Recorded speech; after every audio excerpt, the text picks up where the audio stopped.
Okay, challenging future. Okay, challenge na ba kayo sa pamilya, sa pagiging OFW mo o problemado ka na ba kasi wala pang 2 years hindi mo alam kung anong mangyayari sa iyo sa relasyon niyo ng employer mo.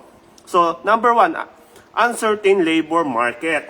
So, ano yung ginagawa mo every day off mo na after 2 years from now, maaaring mawala na yung kaba na masasabi mong nakapag-ipon ka na, settled ka na, anytime na may mangyari sa'yo, pwede kang mag-for good. Ano yung ginagawa mo tuwing day off mo? Uncertain labor market. Hindi naman tayo residente dito sa abroad, di ba? OFW lang tayo. Anytime pwede tayong mawala. And anytime pwede tayong umuwi sa Pilipinas. Ano yung sineset up mo na mindset or negosyo na kapag umuwi ka sa Pilipinas, anytime kapag uwi mo doon, pagyapak mo ng bansa natin, ay nakaset up na siya at gumagalaw na negosyo. Number 2, low savings and high debt. Okay? So, likas na sa ating mga Pilipino yung nag-iipon talaga tayo ng pera, di ba? Pero, napapansin mo, kasi mga pusong mamon tayo, mga balat sibuyas. Konting drama lang ng kamag-anak natin sa Pilipinas, nagpapadala na kagad tayo ng pera, and then, that's it. If you cannot control your emotion, you cannot control your money. Kaya dapat kinokontrol mo yung emotion mo. Paano ang tamang pag-control ng emotion mo? Pag-aralan natin.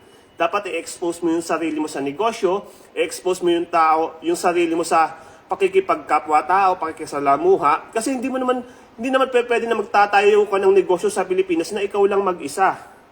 So dapat gagawin mo yan habang nandirito ka pa sa abroad. Makisalamuha ka, i-expose mo yung sarili mo, and makibagay ka, makisama ka doon sa mga taong may mindset na umasenso sa buhay. High cost of education. Okay, napakamahal ng tuition fee. Sino yung graduate ng college dyan? Alam na alam nyo to. 6 months, di ba? Isang semester pa lang. Laglag na yung budget. Okay? So, pinakamababa na yung 50,000 sa panahon natin ngayon. Depende pa sa course mo yan. Kung ano yung specialty mo at saka kung ano yung course mo. So, high cost of education. So, kung bibigyan ka ng pagkakataon na magbibigay ka ng tuition fee, tapos after 1 year, after 2 years, kikita ka na, gagawin mo ba? The best investment, ika nga sabi ni Warren Buffett, ay financial education. Okay? So, high cost of education. Gawin mo yung bagay na mag-generate ng income habang pinag-aaralan mo siya. Kasi ang knowledge lamang o education, ang bagay na kahit na anong gawin ng ibang tao sa'yo, hindi nila makukuha. Number 4, increasing cost of living. Okay, ito na tayo. Lahat ng bagay nagmamahalan. Okay, OFW na lang ang hindi minamahal. So, ano yung ginagawa mo para mahalin mo yung sarili mo? Ano yung ginagawa mo para pahalagahan?